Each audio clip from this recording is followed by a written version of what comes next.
Sometimes it's hard to tell if you are dealing with a narcissist or not. There's a lot to try to figure out, and most of us are not doctors with all that we need to be able to diagnose somebody. So what I want to do in this video is run down other issues a narcissist in question might be dealing with, and some things that can look extremely similar to narcissism, but aren't at all. Narcissism, narcissistic personality disorder. We've heard it a million times. That's what it is. A personality disorder. There's more than just narcissism from what I'm learning and studying on my own, about my own situations, and talking to a lot of different people as well. There are a lot of people who have high levels of narcissism that also have other personality disorders going hand in hand with NPD. What can get tricky, especially for those like myself who are not college educated, only self-educated, is so many symptoms of narcissism are symptoms of other disorders. Narcissist, sociopath, psychopath. All of these, for example, state that they lack empathy, for example. They can't understand why people feel the way they do.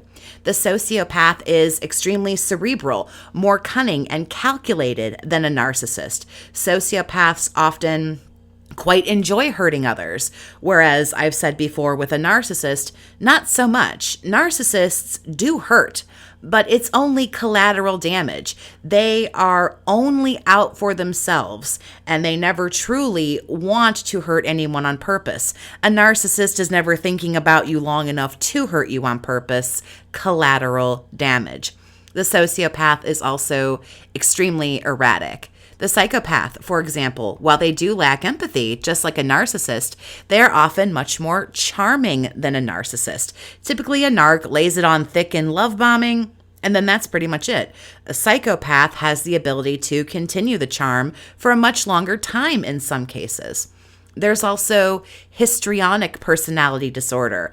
This is kind of like narcissism on steroids. Histrionic personality disorder, these are the people who are extremely dramatic in their attempts to be noticed. It's a lot of putting on shows and theater-like antics. Also, a side note, this kind of personality disorder is more common in women than in men, and you can pretty much spot these drama queens from a very young age. Borderline personality disorder is also something that might be happening. Those with borderline can be very emotionally unstable, lash out in anger, and can have a lot of issues with depression.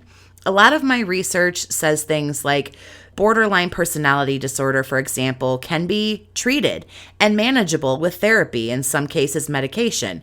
Now, I am not a medical doctor. I'm not any kind of doctor. I'm never going to sit here and pretend I am. And yes, there's plenty of medication for depression, anxiety, therapy, anger management. But as far as I'm concerned, those with personality disorders aren't going to be in line for a shrink anytime soon. I do, however, like the idea of the internet trying to be positive and uplifting for a change, saying that these people can get help and can manage these things if they really want to. But a lot of the time with personality disorders, they don't really want to. So do with that what you will. None of these other personality disorders are my area of expertise. My domain is narcissism, and it has been for nearly 3 years. I have shared what I understand about these other disorders. I have tried to show examples, purely examples, that a narcissist might be dealing with more than one issue, more than one personality disorder, something maybe more than just narcissism. If you would like to talk one-on-one about a narcissistic relationship that you're in right now, or maybe you are still working on getting over a relationship like this, you can email bookachatwithjess@gmail.com to set up private chats and coaching with me if you feel you need it. Other issues that might come into play when dealing with a highly narcissistic person is mental illness. This is something I can speak a great deal to, as I've had mental illness for almost 25 years out of my 37 years of life on the planet. Lots of people who are highly narcissistic are dealing with depression to some degree, anxiety. I know, basically, who doesn't have one or both of these in 2021, but nonetheless. They can also be dealing with things much more severe: schizophrenia, bipolar disorder, PTSD, schizoaffective disorder, which is schizophrenia and bipolar, paranoia, dementia, autism, things like that. I do want to take time to address this as I can speak to it the most. Bipolar disorder. I have heard from a lot of clients, read a lot of these things, and I've heard it a lot. This person seems bipolar. Well, I realize now that they're narcissistic. I thought at first they were bipolar. The word bipolar comes up a lot in what I do for a living. Bipolar that is untreated, unmedicated, bluntly can look a lot like narcissism. Bipolar is a mental disorder with no cure. It has what's called manic episodes, and this can cause symptoms like insomnia, poor decision-making, hypersexuality, superiority complexes, God complexes, if you will, loss of touch with reality, high energy, and erratic behavior. Manic episodes can be triggered with what seems like no warning, and they can last days to months at a time. On the flip side, the other end of the spectrum with bipolar, you can have depressive disorders, extreme sadness, self-loathing, just not wanting to live, passive suicidal thoughts or just suicidal thoughts, no energy, you lose love for things that you used to love, just a general not giving a fuck about anything, excessive crying, helplessness, hopelessness. Neither mood swing is fun, but from that alone, all that information, you can see how bipolar can look an awful lot like narcissism. And I can speak to this the most because I have had bipolar disorder for about 12 years that I'm aware of. I only found out about 4 years ago. And all these symptoms that I've listed, the manic and the depressive sides of things, those were my symptoms. I didn't have to do any research here. Bipolar can give you a God complex. You can absolutely lose touch with reality.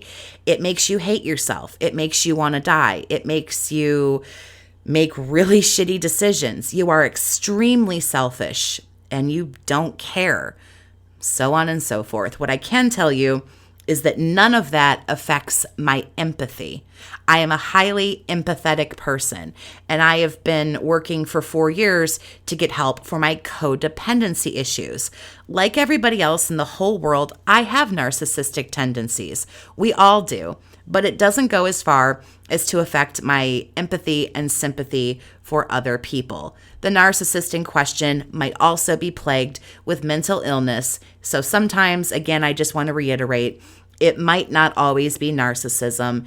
It might be something else entirely. Bipolar is a prime example of something that can look a lot like this, but it's not. It's far from. The number one way to identify a narcissist is, do they have that lack of empathy? Are they not very sympathetic? And there is a big flip. If you have bipolar disorder, I'm living proof you can be extremely empathetic, feel all the feels, have great deals of sympathy for people, but yet also, if it's unmedicated and untreated, you can have a massive God complex.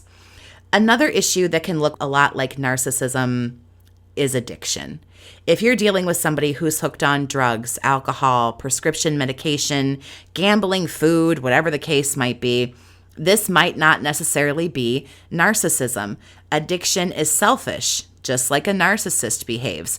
Addicts will lie, steal, cheat, and kill for a fix. So will a narc. Addicts use and abuse to get a fix. So do narcs. I've always said narcissists are kind of addicts to a certain degree, as they're hooked on people, that supply, that attention, love, etc. And sometimes it's hard to tell if it's the addiction to whatever it is they're addicted to, or is it actually narcissism.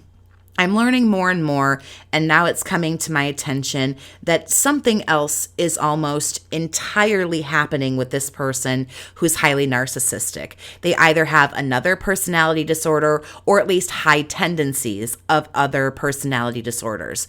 They might have a mental illness on top of this personality disorder. They might be dealing with addiction. It never just seems to be narcissism, so I wanted to talk about some of these other things, again, to the absolute best of my ability. So, what else do you think the narcissist that was in your life was dealing with? Tell me down in the comments. Thank you so much for listening. Please like, share, and subscribe if you haven't. Have a great day, survivor, and take care of yourself.